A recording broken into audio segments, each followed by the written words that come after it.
Check. Check, check, check, check, check. What is going on? Check, check, check. Check, check, check. What is going on? Check, check. Check, check, check. All right, guys, what is up? Welcome to another episode of the Peña Project. And today's episode is going to be a little bit more interesting, episode number 2. I'm very excited to share this one because it ties into everything we spoke in my first episode, which is kind of like the reset, where I'm going through with this journey and keeping it with the raw and 100% just transparent here. I'm actually going to Mexico tomorrow.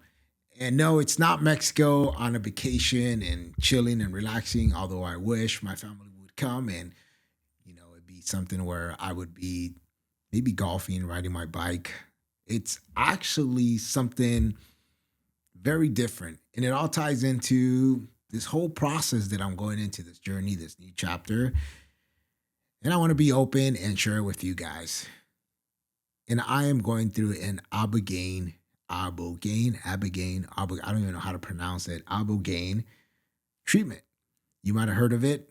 Ibogaine is not only, let me read the definition for you guys, a psychoactive substance derived from the root of a Tabernaceae iboga plant native to Central Africa, which has been researched for treating substance use disorders due to its complex effects, neurotransmitter system. It is halogenic and anorexigenic. I'm going to completely mess this up here.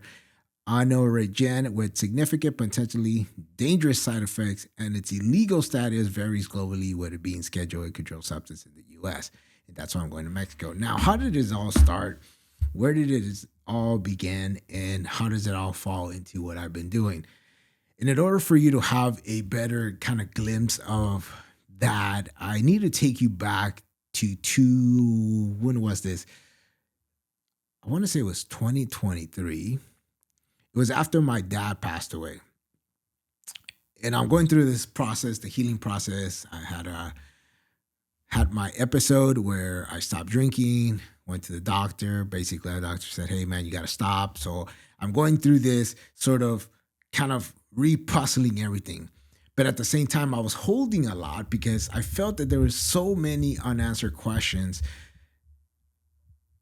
that I didn't have from my father when he passed away, although we had made up the relationship and I had gone and seen him in 2020 and we opened up, we spoke. No, we did not smoke, we spoke.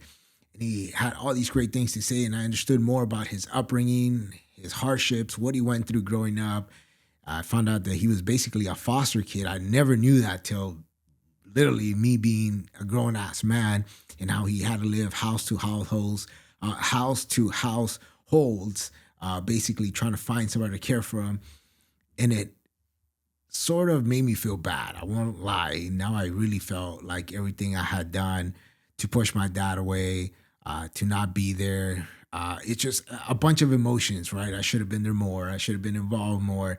And when he passes, and although I had been helping him now even more, now it really hit me where the guilt, right? The what if, the I should have really been there and I should have really done this. And it's just the enormous amount of just stuff that was just hitting on me was crazy. And beneath all this, I'm trying to heal up. I'm trying to stay sober. I'm trying to, take a different approach in life. And I can't because I'm still sort of stuck in this void. And so I reached out to a friend of mine and we had a great conversation. And he said, have you ever microdosed? And I said, absolutely not. And anytime I have heard of microdosing, psychedelics or anything like this has always been bad, right? You're doing this, it's like drugs.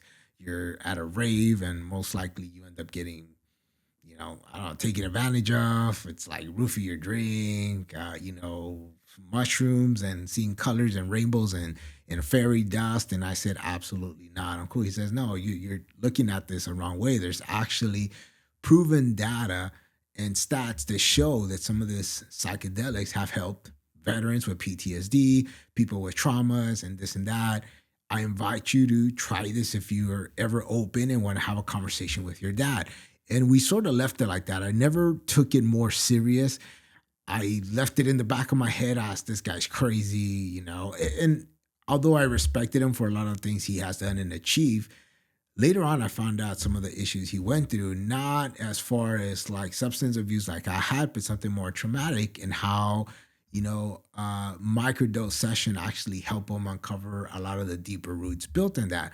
And that built an interest on me. So I started diving into research, reading a lot, and just asking other individuals, veterans that had gone through similar process, and they all said, man, like they praised it. They all said it was like a gateway that opened up, that helped me see things better. Or some people said, and this is really what captivated me the most, is when they said, I was able to speak to a loved one that's no longer here, and it helped me heal.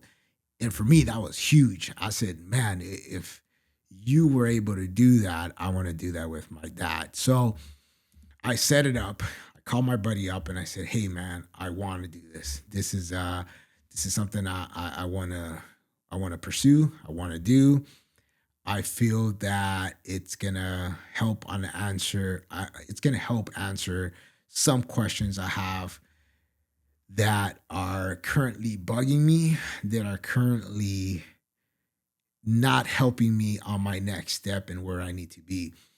And he said, "Okay, let's make it happen." He gave me three chocolate looking things, and he gave me instructions. He said, "You're gonna go home. You're gonna take this and just rest. But before you rest, I want you to kind of keep on telling yourself what you want out of this. If you want to speak to your dad, keep on kind of rehearsing the questions you want to ask your dad and the experience, how that's gonna look like and all that." And I'm thinking like, man, this already sounds this already sounds bad. I don't know what to make of this. I don't know if I'm just gonna go with it. And I got home that day and I took the three pieces of chocolate. And my wife, it was like 3:30 ish, 4 p.m. It was one of those days where I was just, feeling off. So, doing this was not even something I was even looking forward to. It's more like, screw it. I'm just gonna do it and see what happens.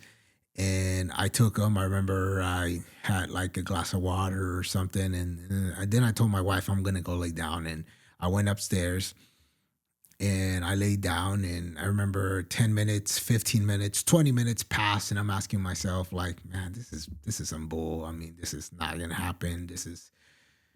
I'm wasting my time here. And I felt like I wanted to get up, like sit up, right? I was calling it quits. I figured I'm gonna go do something else or something. And I remember going up to sit up. I don't know how to explain it. It's like my body hits the back of the bed, and I feel like this like hit, like something hits me in the chest. And the next thing it's I'm sort of like elevated, and I'm looking down at myself. I'm in the ceiling and I'm looking down at myself. But as I'm looking down, I feel myself elevating, going up.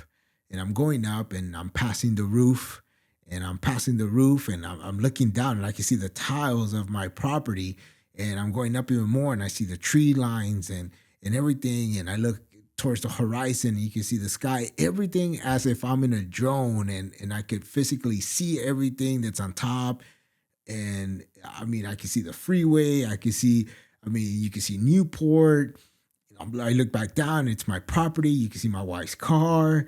And I'm just, you know, kind of like letting go at that point. And then I remember looking up and you see the clouds. And the higher I'm going up, it's getting cold. Obviously, you're going up in elevation. So everything's getting cold. And I'm sitting there like, man, like I feel my fingers getting cold. My toes are getting cold. You feel the coldness going through my body. The goosebumps from the cold, and you're moving up, and you're just like, what's going on here? And then the next thing you know, it's like everything gets white, like if I went through a cloud or something. And then I'm at a beach and I could feel the sand. It's this tan, whitish sort of sand. There's water coming in. You can see the water flowing. And in the distance, it's my father. and he's wearing jeans and a white shirt, and his jeans are rolled up in the bottom. It's like if the water's like, passing through his legs. And I start running. I'm like running towards him, and I remember like feeling the sand going between my toes, and I'm running, and the same feeling you feel that every time you take a step, it's like smushy. And I'm running, and he sees me, and he kind of like starts running towards me, and I hug him. And man, it just felt so unreal. This is like a real feeling, and I'm hugging him, and I'm like, Dad, like what happened? What happened? Like, why did you go? And the first thing he said is, I didn't want to go. I thought the doctor gave me a pill so I could go to sleep. I mean, for the pain. I didn't think that it was going to put me to sleep and then I would never wake up again. And I told him, I said, Dad, you look like you were crying, because when he passed away on the picture, his eyebrows were like kind of like pushed in, and it seemed like he was crying. And he says, I was, because I knew your sister was coming, and I felt bad that I wasn't going to see her. I felt like I had let her down. So I want you to tell her that I wanted to see her, that I miss her so much, that thank you so much for always being there. And I mean, we started just going deep, and it was so incredible because a lot of the questions I had, he answered that day. I told him on how I felt, that I wish I could have done more. And he says, you did everything you had to do, son, and I'm very proud of you. And that for me was like, you have no idea what that did to me, because for me had always been my dad seeking of me not getting that approval from my dad, and my dad always making me feel like if I wasn't enough. But in reality, my dad had just a different way of communicating that towards me. So him telling me that he was proud of me and continued to hug me, and he cried and he says, I'm very proud of you. I want you to take care of your sisters. Tell your mom that I love her and that I'm sorry for everything. And he shared a lot of things that afterwards, when I share with my mom and my siblings, they all confirm. One of them was my little sister. When I called her and I told her everything that I had experienced, she said, oh my gosh, like that, I went to a psychic, and that's exactly what she said. And some of these things would have not been something we would have known based on information we got, and we had to dig deeper and found out to be true. For example, the pill that he received, he was given a pill. We were not aware of this till after I brought it up, when I had this uh, this sort of connection with my dad. And I went and I asked, and it turns out that yes, he was given a pill. The pill had some sort of effect with what he had going on, and with some other prior medication that he had. One of them was like the booster shot that he took, that sort of not helped on his healing, and he was having heart problems. So this was something that just escalated that. But yes, the pill was intentionally given to him to subdue the pain. Unfortunately, with everything that was going on, it just complicated everything, and ended up being one of the reasons why he passed.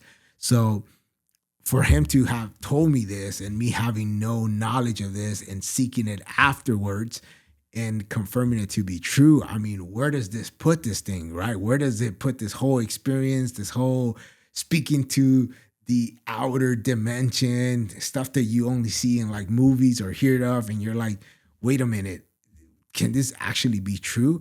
So after this experience, I really started digging deep into how psychedelics and certain treatments help people not only break through certain traumas, but through certain experiences. PTSD, I went to war, there's a lot of stuff that still haunts me from that episode and that chapter in my life. I almost died in an accident in Iraq, where I literally drowned for a bit, and I was saved by, thank God, my good friend Garola and Doc Wigman, who pulled me out, and that left something in there.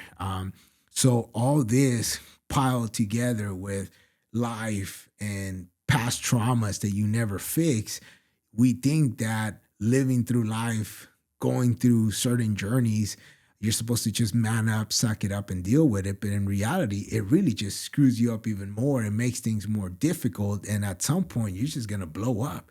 And I feel that that's what happened to me in all my trials and areas of trying to fix myself, and realizing that the alcohol, every other thing I did was not working, until I finally just kind of broke. And that sort of opened something to start this healing process. So when my good friend Jason, and shout out to Jason, former Navy SEAL who went through this process, brought it up to me, I said, bro, I got to jump on this. And this all started, by the way, with Jose Jara, where we have to get in the podcast soon, because he sort of opened up this experience even more with Giving Business Soul, with the whole journey on seeing things beyond what we know, understanding our shadows, our patterns, archetypes, all this stuff that just really brought more light. And then I went deep with Chat GPT on researching this, and even Chat at one point said, bro, you're going through an area where most people do not want to go into because of the fear of the truth. And I said, I want it. I want it. I want to see where this goes. And here we are now.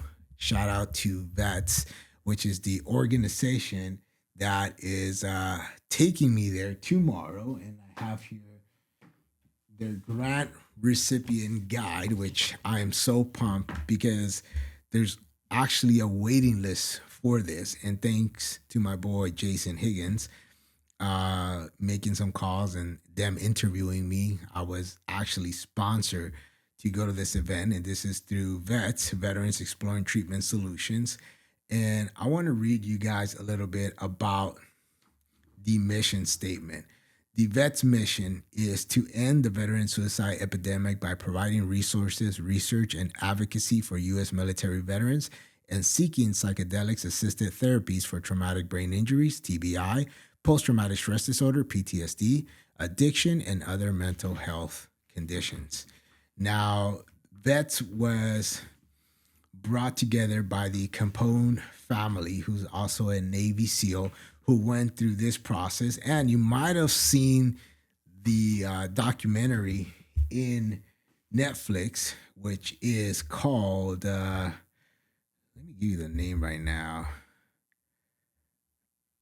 It is In Waves and War, which I highly recommend you watch on Netflix because it gives you a full scope of not only some of the traumas these veterans go to, but also what Ibogaine has done to these veterans. So when the opportunity came up, I said 100%, I'm in. And I feel that with the research that I've been doing, the preparation, the healing, where I'm at now physically, mentally, it puts me in a really good position to kind of seek real answers. But I want this to go even deeper, guys. This is not just going to be about me talking about Ibogaine and this experience. And of course, I'm more excited to share the aftermath. So this might be the last time you speak to this version of JP, and the new version of JP, who knows what we might get, right? But I want to share with you guys some of the things that I have written down for this journey, because there's a couple exercises that we have to do, and I've been working on this for the last few months. And by the way, my initial date was supposed to be until February of 2026, and I actually asked for this. I prayed out there, I put it out there, and I said, man, I really want to get this sooner, just because I have Ironman El Salvador in February, then I have Oceanside in March. I'm like, dude, there's gonna be just too much. I want to make sure I'm focused. I'm fully committed to this experience. I want to give it my 100% attention. Please, let's make it work. And then out of nowhere, a month ago, I got a call and they said, hey, we have a slot open for December 1st. It has your name on it. Let's go. And I said, I'm in. Let's do it. So tomorrow at 10 a.m., I'm supposed to be in San Diego. So I'm leaving here early, Irvine, and we're going to cross the border, going down to Ensenada, where I will be there until Friday. And this is going to be the experience. And I've been working on my whole journaling and really seeking what I want out of this experience. And I wrote down a couple things, because this has been quite the process. And my initial questions, I won't lie, was probably over 3 pages. And I understand that might be a little too crazy. So I finally narrowed it down. So I'm going to read some of the stuff. And this is, again, guys, me being 100% transparent with you guys, because I feel that, I mean, that's JP, man. This is This is where it is. This is where I'm at currently in my journey, and I want to share it. And if it relates to some of you guys, I hope it ignites something different. I hope it finds some guidance and something that will just kind of help you go to the next level, right? So I had to write this down. I have my journal here. This is what I wrote down in the first part where it says where I am today.